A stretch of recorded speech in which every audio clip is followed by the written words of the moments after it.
Hey guys, so as I near the end of my journey as an English school owner, hopefully without any hiccups, um, and especially given that it's this time of year, which actually in another 3 days will mark the sixth anniversary of Yon English School, I can't help but just think back of on what it was like in the beginning. After all of the planning and logistics and organizing into a new school with no students and just this massive lifestyle change. What is it like to really get started once your business is set up? It's really all about the first sale. That's until that point comes. I remember feeling a lot of there's kind of this weird anxiety I've never really experienced before.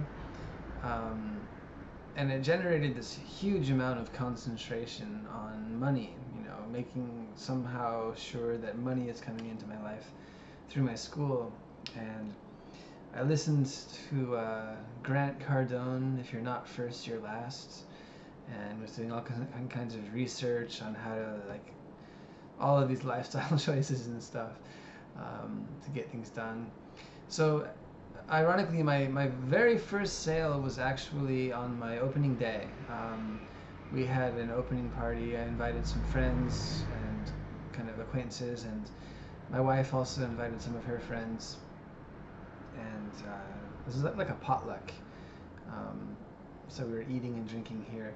And in Japan, when someone opens a business, there's a big tradition of bringing plants. They're called kanyo shokubutsu, which I don't actually know the meaning of in English. Let me look it up real quick. Kanyo shokubutsu. Shokubutsu is a plant, but let me just. There's foliage plant. I guess it means potted plant from looking at the kanji. Anyways, so it was like this jungle. There were so many plants, and everything was brand new. And for 10 years previously, this location had just had shuttered doors and was just kind of this drab place people drove past. And it also had just been completely gutted when whoever was running it. It used to be a hair salon years ago, actually. And when they left, they just pulled up the carpet. It was just a concrete box with multicolored walls and just super dilapidated. So it was this massive change because that's what I'd been dealing with, for the I don't know 9 months or so. It was just this horrific room disaster of a space.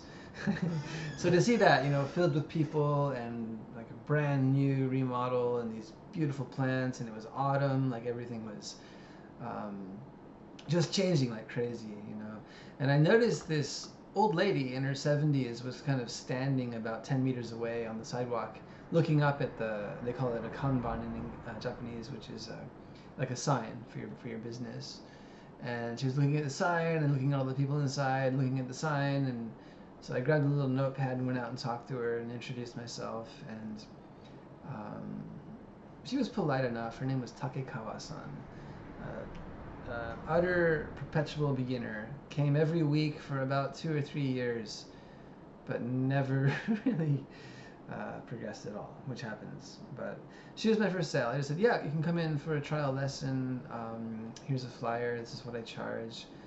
And got her name, phone number, and decided on a time for the trial lesson, which is really, really important. Whenever you're recruiting leads, you want to get as much information as possible. And usually that's just phone number, name, and then a definite time and date where they will be coming back to take a trial lesson with you. If you don't do that, people can get busy, and it might be like a one-off where you message them and hey, yeah, I'm a bit busy now, and then you never hear from them again. So it's really important to kind of anchor them down into a concrete time to come back to you.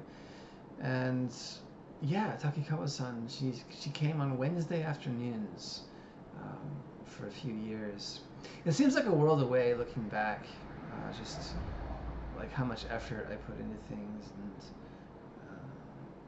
how motivated I was. And all the while, it was just being pushed by that kind of low-level anxiety of I've really got to do this. If I don't succeed at this, I am effed. So after that, a slow trickle of students came in. My next sale was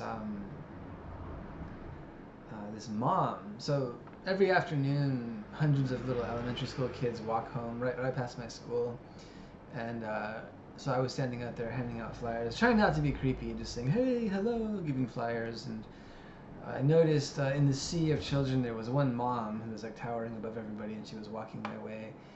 And I could tell she was a bit curious. You can pick up on people, if they're not interested or interested. It's this weird kind of feeling you get. So she stopped and we spoke, and it turns out she had two boys, one of whom was like an amazingly high level for his age.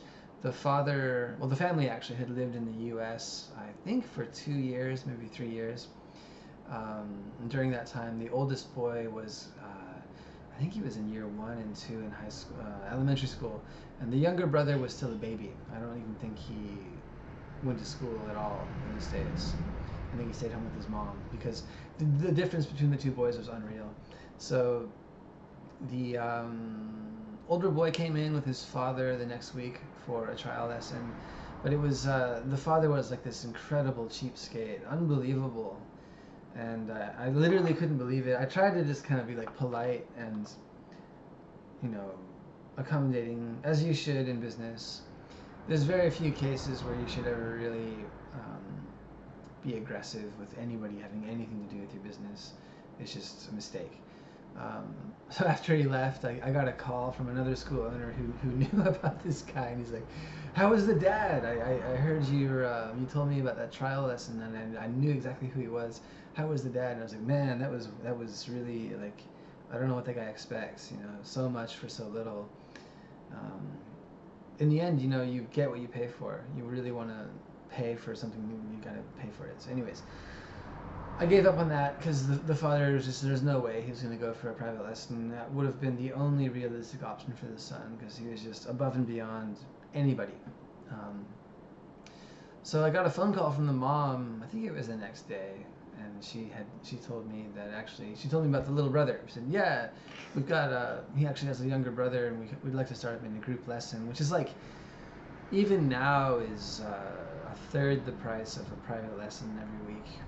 And it turned out that boy had another friend who joined, and then there was another neighborhood kid, and slowly but surely it just kind of comes together with the group lessons especially.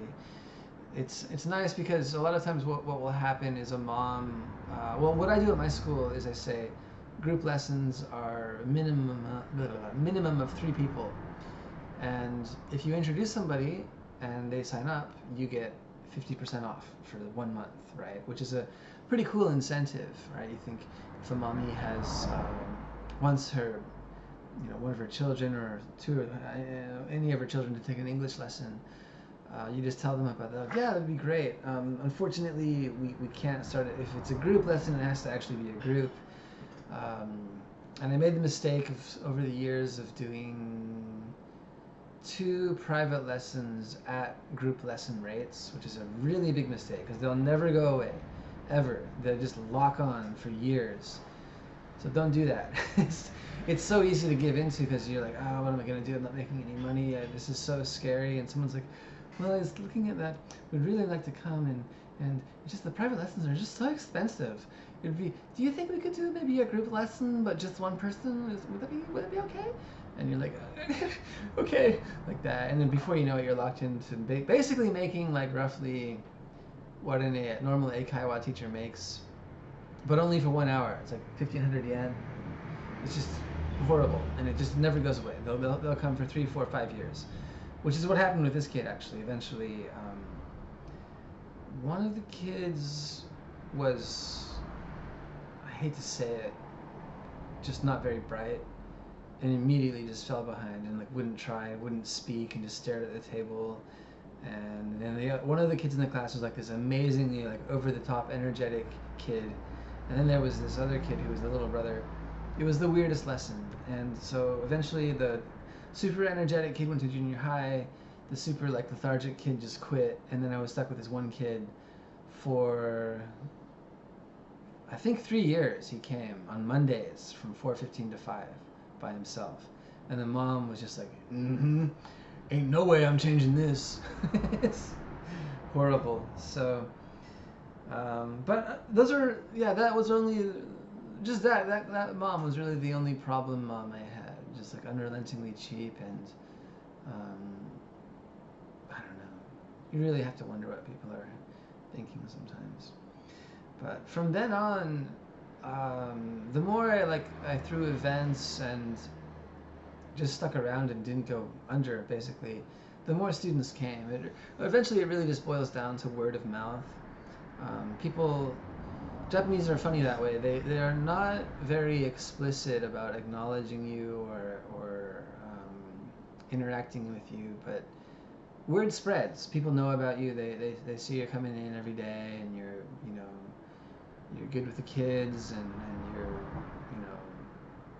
slowly becoming part of the community. And if you have children as well, that really can do a lot for you. They say, oh, this guy's a dad. I saw him walking with his daughter, or playing with his kids in the park, or taking them out to McDonald's and stuff like that. That really tends to enforce your impression in the community as someone who's a-okay. That's really what you need. And just gradually over the years, especially in the springtime, from like March-June window, every year it increased a little bit. And then I think it wasn't really until 2018 that I was actually making a decent living. And that's also when I picked up some university classes, which was just like an instant boost in income. And strangely, since then, things have more or less flatlined. You win some, you lose some, but the school numbers have not really increased. It seems like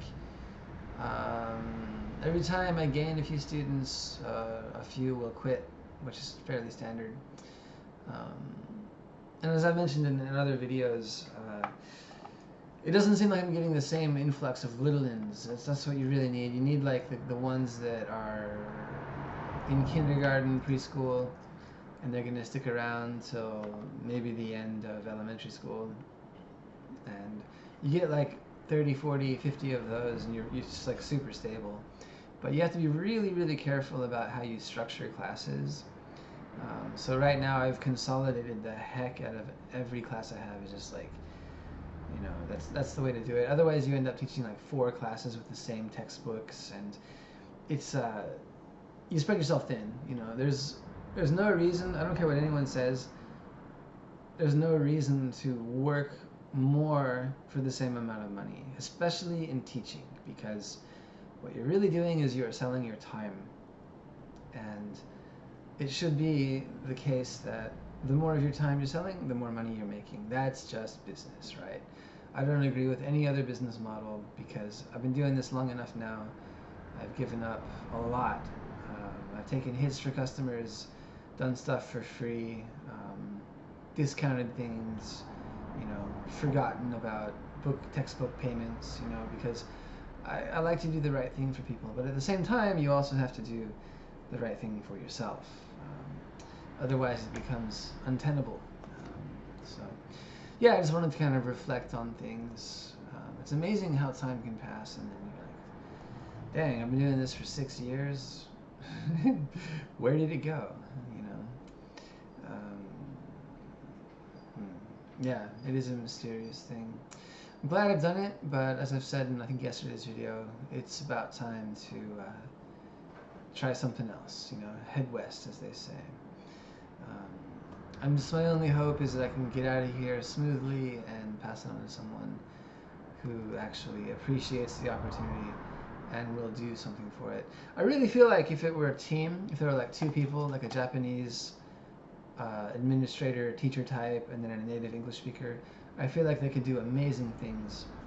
Because with me, with my family and my like part-time work and studying, and then trying to manage everything by myself, you just run out of bandwidth. You're just like, ugh, okay, thanks guys, here's your homework, I'll see you next week, thanks for coming, and you're just dead tired, So if there were another person involved, like say someone who could just focus 100% on organizing events and curriculum and corresponding with the parents and students, and then maybe teaching like a few Eiken classes in the evenings, or even some more Juku-oriented stuff like math and Kokugo, as they call it, which is Japanese.